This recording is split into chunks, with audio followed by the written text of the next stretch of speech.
Hey everybody, what is going on? Hexlex here with another Master Duel video for you guys. Today in this one we are going to be covering everyone's new favorite, and it's either, it seems very polarized, either it actually is your favorite or that was a sarcastic statement, but in either case, you know him. It's going to be the Floowandereeze, the new archetype featuring both low and high level winged beasts that aims to more or less stop the opponent's special summoned monsters and do so with an excessive amount of normal summoning. So I have been playing with the deck quite a bit here. Of course, we also already covered the deck previously a few days ago in my Let's Talk About Floowandereeze video. There we saw kind of like a prototype build towards the end of that video that I was testing very shortly before this pack actually came out. Now here we see my build that I am going to show off for the first deck profile. It is fairly similar, although there is, I believe, one minor difference, and I think if I recall correctly, it's that I'm playing -1 Maxx and +1 Imperm. I think I only had one Imperm in my initial build. No, I had two if I recall correctly.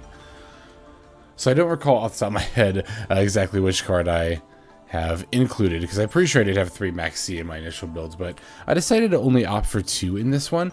And one of the main reasons that somebody pointed out in comments that did come up a couple of times in testing, as well, is that it can conflict with Dimension Shifter really easily, right? Dimension Shifter needs no cards in the graveyard in order to activate, so it doesn't really do any good to draw this off Maxx later in the turn, unlike most other hand traps. For that reason, I think some people have cut Maxx entirely from Floowandereeze, and I don't think that's necessarily an awful idea. I actually did consider it myself, taking out the remaining 2 Maxx and playing 2 Crossout Designator, which this is actually the first deck I've built in quite a while that is not playing any copies of Crossout Designator, though that does not mean that Crossout Designator is a bad card in this deck. It is certainly advisable. Well, not always advisable, but if you have the room for it, advisable to play Crossout Designators, as well as maybe even Effect Failure, because Effect Failure and Infinite Impermanence are definitely going to be the hand traps that hurt, and disruption effects in general, that hurt this deck far more than any others. Ash actually is, well, I mean, Ash affects this deck about as much as any other does.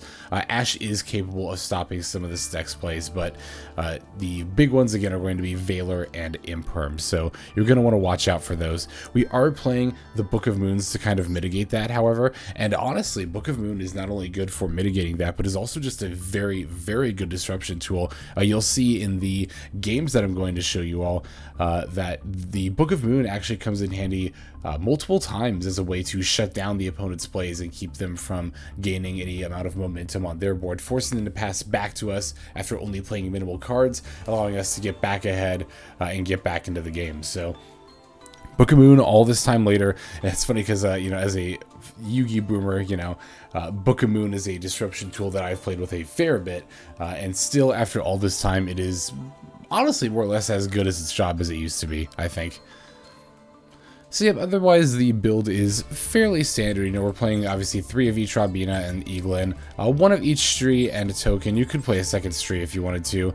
We're playing the 1 Empen, and then I'm currently playing 1 Apex Avian and 1 Raiza, although I think most people are playing double Raiza, and I can definitely see why. The Apex Avian definitely doesn't come up like nearly as often, I don't think, the Raiza generally being a better disruption tool. The Wind Barrier statue obviously is very good as well, as sometimes if you open like map plus like a Robina, you can end on Empen plus the barrier statue, so that's always nice. There are a couple of cards, or at least I can think of one tech choice in particular that would be quite good that I do not have, as I do not have the card crafted, and that is Vanity's Emptiness. Vanity's Emptiness is excellent in this deck, being a free way to shut off your opponent's special summoning, which obviously this deck doesn't really care about because we don't really special summon. I am, at least in this extra deck, playing cards that are like at least, you know, relevant to the monsters in the main deck, but we don't ever go into them, so it really doesn't ultimately matter. But yeah, no, the words. Oh yeah, the Vanity's Emptiness, right? I was like, where was I? Yeah, Vanity's Emptiness. Yeah, I just haven't crafted the card myself, and I don't really have plans to play it outside of this deck at this time. If I do decide to play Vanity's Emptiness in another deck, I of course will update this deck with that.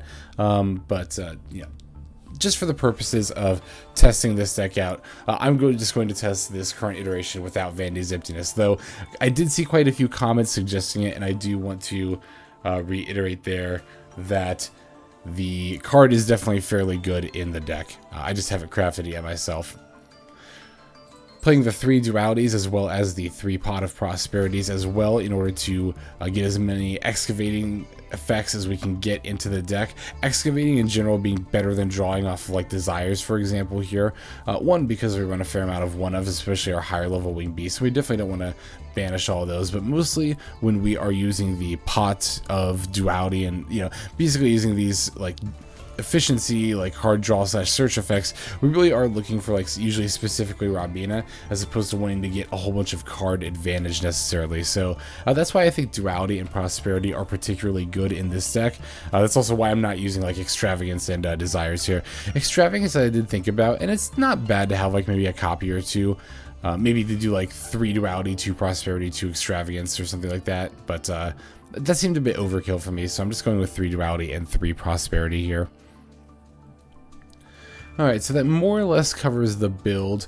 The deck itself is relatively straightforward. There is a bit of a combo line, but it's pretty intuitive once you actually play the deck, but I'll go through it here real quick. I did also cover it in that previous Let's Talk About Floowandereeze, but I'll talk about it here real quick as well, just so that we're all caught up to speed. So basically the idea is Robina is a quote-unquote 1-card combo, in that Robina by itself, if you normal summon it and successfully obviously resolve all the effects, you can end with a pretty decent board. So the idea is that we normal summon Robina, which is going to allow us to then add a level 4 lower wing beast, and then get another normal summon.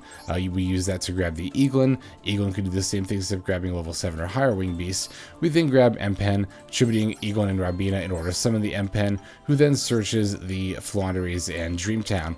Now, Robina and Eglen will banish themselves due to their own effects, but then also add themselves back due to their own effects. You actually only want to add one of them back. I usually like to add back the Eglen, even though you will have the ability to add back both, because during your opponent's main phase, you'll use this Dreamtown in order to summon a wing beast during your opponent's turn.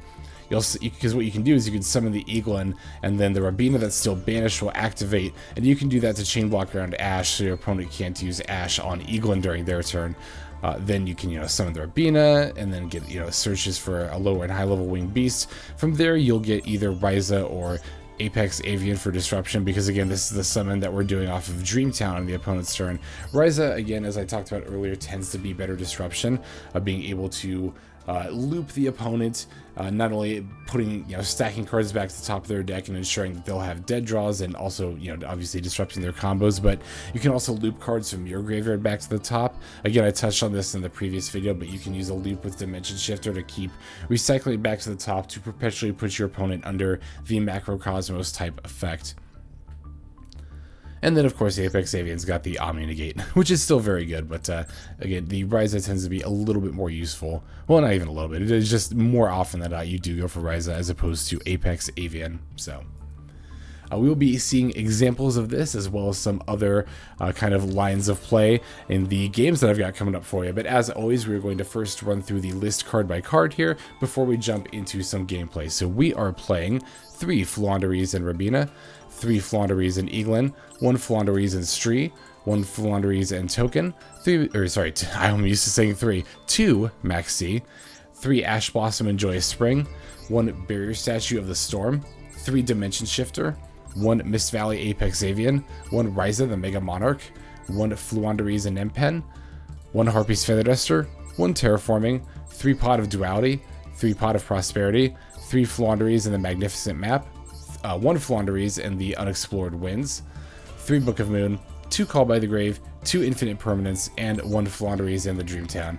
Extra deck I'll go through. Again, it honestly really doesn't matter. You could put any 15 cards in here. I decided to put in ones that were relevant, at least again to the deck's materials, but these could be really any 15 cards. But just so you are, I guess, aware of what's in here, 1 Lyrilisc, Assembled Nightingale, 1, oh my god, Kiki Nagashi Fuko, I think I actually said that right, 1 Lyrilisc Promenade Thrush, 1 Downward Magician, 1 Divine Arsenal Zeus Sky Thunder, 1 Relinquished Anima, 1 Salamangreat Almirage, 1 Nightmare Phoenix, 1 Tri-Brigade Ferrijit the Barren Blossom, 1 Nightmare Unicorn, 1 Simorgh Bird of Sovereignty, 1 Boral Sword Dragon, 1 Access Code Talker, 1 Tri-Brigade Shurug the Ominous Omen, and then 1 Underworld Goddess of the Closed World.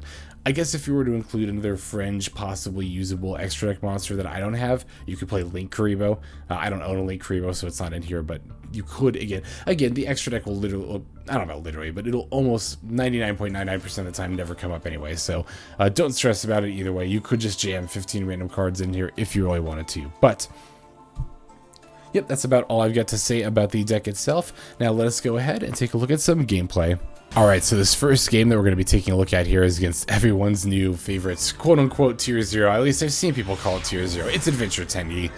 I don't know if Adventure 10E is going to be quite Tier 0, but I do definitely foresee it being a very strong meta contender in any case. So, opponent's going to take the first turn here. They're going to activate Vishuda, so we actually got to open both Dimension Shifter and Maxx, and while the two do conflict, if you do manage to open both of them, it's actually very, very good, and I'll show you how here, because you can't actually use both.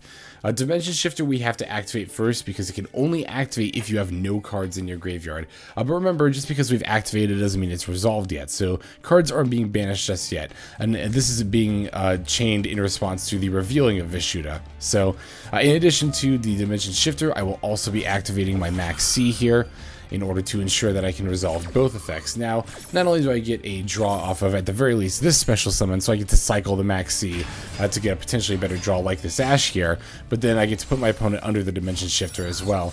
Opponent decides to normal summon the Adhara and then go for the Chi Shao anyway. Their Tennies are going to get banished. This is definitely ideal. I'm also going to get to draw a card, so I'll go ahead and draw yet another Maxx. I'll Ash the Chi Shao here because there's nothing chain blocking it. This is really just a very ideal setup for me here. Being able to completely stop my opponent's plays with these hand traps like this. So even though Dimension Shifter and Maxx do conflict, just know that if you open both of them, it's still actually not that bad. As long as you're able to Dimension Shifter, well, you have to do it in the same chain link again, because Dimension Shifter needs no cards in the graveyard in order to activate. That's its condition. But then Maxx needs to chain to it because the effect hasn't resolved yet. That is very niche, and that's not necessarily a reason to keep Maxx in the deck. I more have Maxx in the deck not for this interaction, but for just an alternative, as opposed to, like, you know, because basically Maxx and Dimension Shifter against most decks kind of operate the same way, where that it's a hand trap, you pitch it, and then your opponent just kind of has to pass their turn. Whether it's locking them out of specials or just ensuring all their cards are going to get banished so they can't make plays, they serve similar functions. So that's the main reason I decided to include two Maxx still, but I also just wanted to show off this little interaction here as well. So it's my turn. We've got the map and the Robina, so we're going to get to do some pretty sweet plays with that. I activate the map, summon the Robina. We're going to banish the Eglen here. And then use the Robina's effect to search. I'm going to chain block, right, in order to prevent my opponent from getting Ash off. You might be thinking, oh, but your opponent still has Chi Shao out. And of course, yeah, they are going to activate it to negate the Robina. And no amount of chain blocking is going to prevent the search here. However, I'm actually totally fine with this, and I even wanted this to happen, and I am really glad my opponent Chi Shao'd here. I thought they might, although it wasn't really correct. They should have waited, and the reason they should have waited is because I actually don't need this Robina search. Because we banished the Eglen off of the Magnificent Map, that's going to get added to our hand by its own effect anyway, and we've already got the extra summon. Because the map provided an extra summon. So neither for the search nor normal summon, we don't need this Robina to resolve. We're just going to be able to normal summon for turn Eglen, and then add the Empen, and then continue our play as normal. So opponent kind of fell for it, hook, line, and sinker here. Those of you who are not playing the Floos, do make sure that you are watching for this interaction and using your onboard negate effects at the right time. Because even though the birds do tend to be susceptible to them, there are plenty of ways to play around onboard negate effects. So, like I mentioned, I'm going to go ahead and summon the Empen here. Now I get the Robina's effect. I don't get Eglen because I already activated this turn, but that's actually already fine because, as you might remember from the profile, as I mentioned, you typically like to keep one of your two birds banished anyway. That way, when you use Dreamtown to normal summon your bird during your opponent's turn, you get to chain block by adding the other bird back from banished to hand, and then they can't use their Ash Blossom or another effect that has to chain directly to the small bird's monster effect being activated. So yeah, relatively easy win there, thanks to the map in addition to Robina. Of course, our hand traps played a crucial role in that as well. All right, let's go ahead and take a look at the next game. All right, next game we're going to take a look at here is going to be against Ancient Warriors, which is a deck I've run into a couple of times before. It's a pretty pure list from what I could tell. It wasn't really like blending with too many other archetypes, so... Okay, looks like here we open with Terraforming and Prosperity, so hoping we can get a Robina here. We do get a map off the Terraforming, which is of course always nice. And then we'll go ahead and use Prosperity here as well, banishing 6, and let's see what we end up revealing here.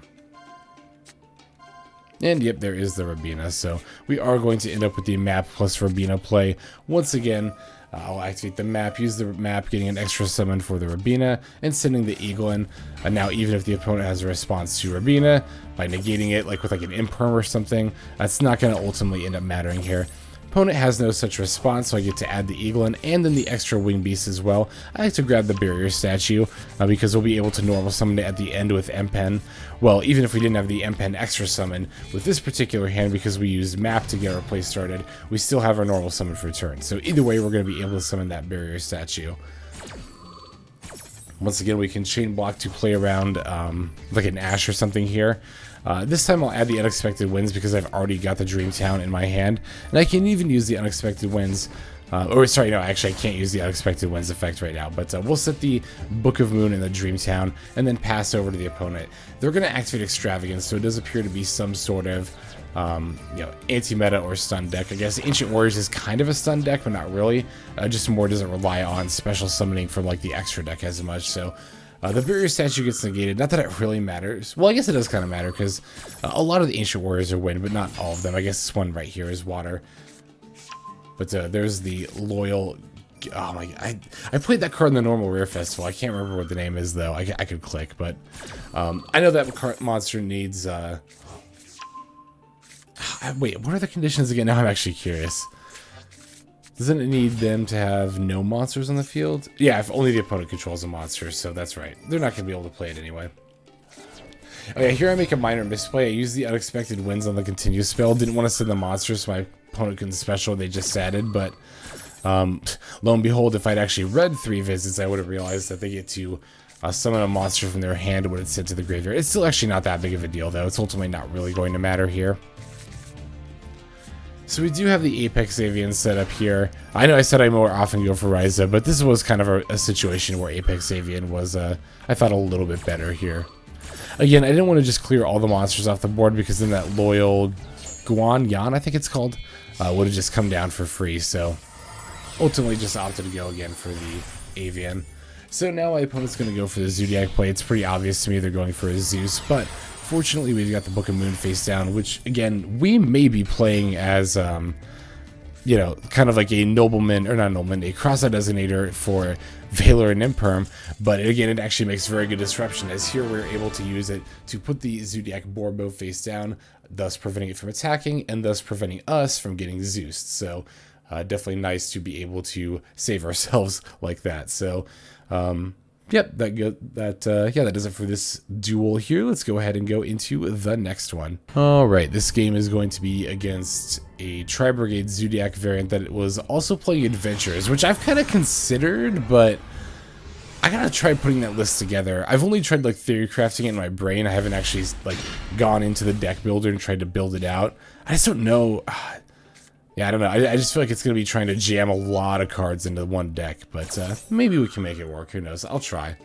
In any case, opponent's going to lead with Fusion Destiny. I'll use Maxx just to cycle it here. Obviously, we need to get to a Robina in order to make plays, or a map plus a lot of, not all, but a good amount of small birds will do it too. Basically, map plus any bird plus Stri, which is of course the one we end up drawing. Opponent does get their DPE on the board, which is a little bit scary.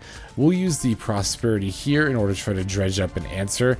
We don't really find one, so I'll add a Duality for the next turn. I can't use it this turn because I've already used, or no, sorry, I can't use Duality this turn, my bad. It's the other way around. If you use Duality, then you can't use Prosperity. That's my bad there, but unfortunately we don't find anything off the Duality, so that's like the top, what is it? Almost 15 cards of our deck. I think maybe even it's 15. And no Robinas, so not particularly lucky, but oh well, it is what it is.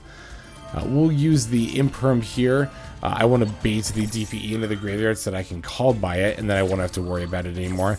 I arguably maybe should have saved this call by, but The only real hand traps that you want to call by in this deck are Valor and Ash. Valor is kind of like a few and far between sort of a card, and the Ash I wasn't afraid of because we'd already tested for it. So I know I just said that Stri we can't usually make plays with it, but because our opponent has cards in the graveyard, we actually can do it here. So yeah, what I was going for there is activating the map so I could normal summon the Stri. Stri's effect would banish. I was planning on banishing the Celestial so they couldn't get draws during their next turn. Banishing that out of the graveyard, then we get a normal summon. And then the map would have banished the Robina, of course, and then Robina adds itself. We get the extra normal summon for the Robina, summon that, get the Eglen, go into our Empen. We all know how it goes from there. So, game did end a bit prematurely. That is unfortunately the problem with as often as I try to get there quickly, I then always bemoan being in Diamond 1 because everyone concedes quickly. It does make it take a while to get good games for these videos, but yeah, here was an instance where the opponent conceded a little bit early, but with the Stri and the map, we would have then been able to very easily go into our more quote-unquote regular combo line. So, alright, let's go and take a look at the next game here. Okay, so this game is going to be against Phantom Knights, Adventure Phantom Knight, of course. And yeah, this one actually ends up being... Oh, how do you like the new board, by the way? I love it. Of course I love it. I love Heroes, but I love, as an aesthetic, like cityscapes in general. And I love that you can... wait, can you not do it in replays? Yeah, you can do it in replays. You can click and then it'll change the lights and it'll make a sound. I really love it, so... Yeah, opponent activates Foolish here. We get to show the power of Dimension Shifter, forcing them to send a dead card as opposed to whatever they wanted to send. They will still get to set up the Griffin Rider here though, so we are gonna have to play through that, but it won't be too big of a deal. We'll be able to make it through. So, oh, and then of course they get the Draco back as well, but that one obviously is not as big of a deal, and they're just gonna hold it in the hand for the time being anyway. So. Our hand's alright. I mean, we got Robina and Book and Prosperity. I'm obviously going to lead with the Prosperity here in order to see if I can get some extra options or try to force the Griffin Rider, which I actually do. So, I kind of wasn't expecting that. I was actually planning on using the Book of Moon on the Griffin Rider, but we'll take this as well. Definitely take that. Our opponent does respond with Lancia, though. So, Artifact Lancia is a card that can be very good against Floowandereeze, but unlike most tech hand traps, Lancia actually does not stop Floowandereeze from making their plays outright. It will prevent your little birds from being banished, so those are not going to come back to your hand. But you're still going to get their effects, and you're still going to get extra normal summons. So we can still summon Robina, summon Eglen, summon Empen, and then if you had it, you could summon like a bear. You know what I mean? You can still get all your effects off. So again, the Lancia might seem really scary because it's a really, tech hand trap. Well, actually in this format, between Adventures and Flows, it's obviously, or Flues, it's a little bit less niche, but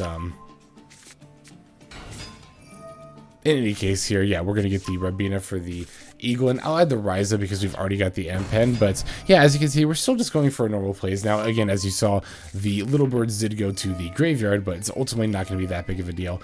And I'm actually going to use the Empen Search because my little birds didn't get returned to my hand.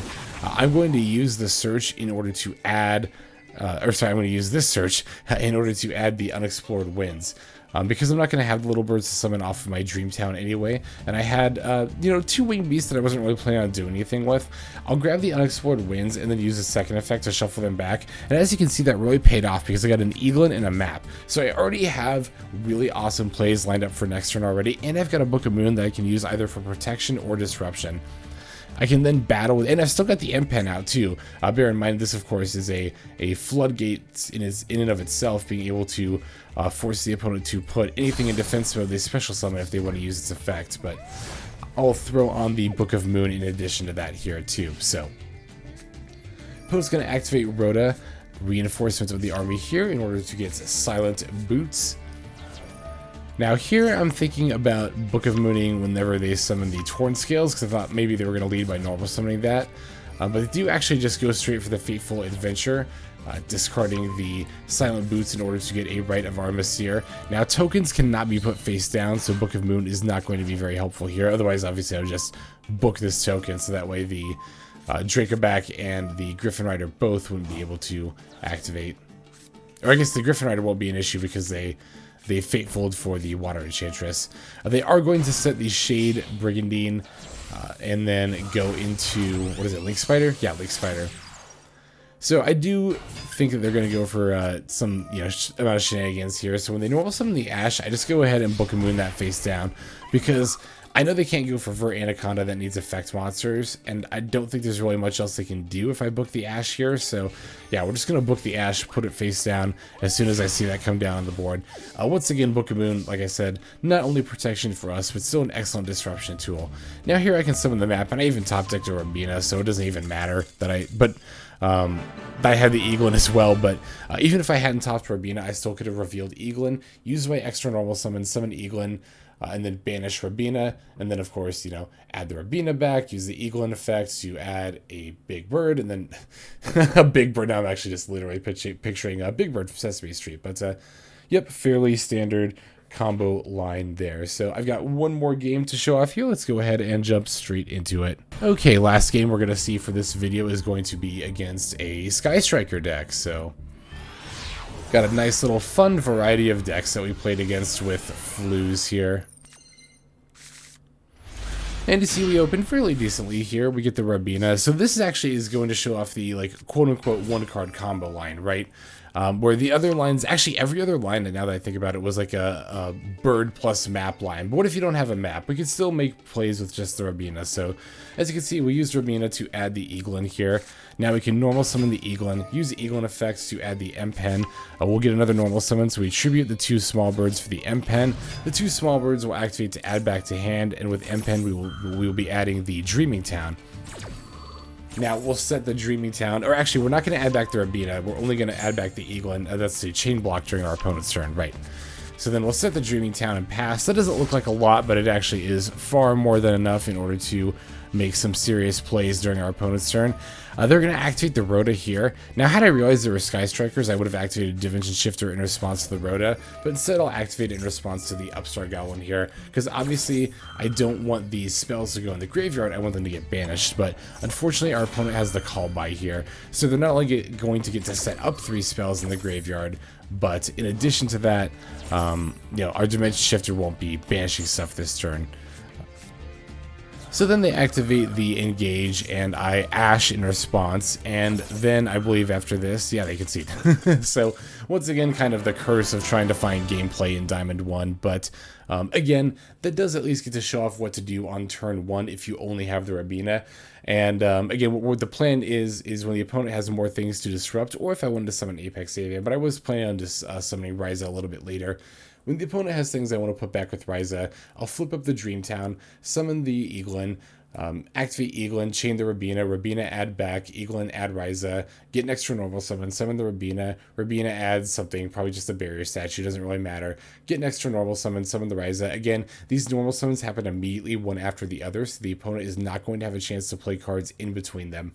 Then tributing the Robina and the Eglen for the Raiza, and then bouncing back and spinning back the cards that I want to get rid of. So that was the plan from then on forward. But again, we're in Diamond 1, so at the sign of any amount of distress, our opponent just conceded. But what can you do, right? All right, let's go ahead and move on to the outro. Alright everybody, I want to thank you very much for watching today's video, especially all the way to the very end like this. It is means a lot to me personally, and also means a lot in that it is supportive of the channel when you watch to the very end. I'm also appreciative of everyone who is leaving comments and subscribing, both also excellent ways to support the channel. Comments, I love to hear from you, about feedback about the builds, about the gameplay. You guys are really good about offering constructive criticism, as always, so I love to see the comments there. And then subscribing is the best way to get notified of when my videos come out, which does happen every single day. You do get a daily Master Duel video from me when you subscribe. So Floos I do like about as much as I anticipated. For being a quote-unquote anti-meta deck, I'm actually not opposed to playing like anti-meta decks. In the IRL TCG, I've talked about this before, I would often play stun decks because I couldn't really afford typically the most popular tier 1 decks. So it's in a way kind of nice for me to play another anti-meta deck like this again. And of course, like, I know everybody says this, but the birds are pretty gosh darn cute, aren't they? So we definitely don't mind that aspect of the deck either. It's really cool that this deck gets to play a lot of kind of tech choices that are pretty good that you don't normally get to, like the Dimension Shifters, like the Book of Moons, like the Pot of Dualities, all that fun stuff. So always nice to see different decks out there. And we still have the Floowandereeze and the Advent of Adventure Quick Way spell card yet to come, which will add a further power boost to the deck, making it even better. So yeah, it is definitely a solid investment if you want to really, because really the only ultras that I had to invest out of the ordinary were the Dimension Shifters, right? Even from the new pack itself, we only use super rares. So if you've already got staples, then you might just have to craft the Apex Avian too, but you don't even have to. Again, you could run 2 Raiza, and that might even be better. I might just end up doing that myself, even though I have the Apex Avian. So if you've got all the other staples already, then yeah, you can just craft a 3-dimension shifter, and then you have a relatively cheap, competitive deck good to go. So Floos, I like him. I'm a fan of him. But yeah, that's about all I've got for this video. And yep, just want to once again thank everybody for watching. But without further ado, this is Xlex signing up. Hope you guys have a fantastic day.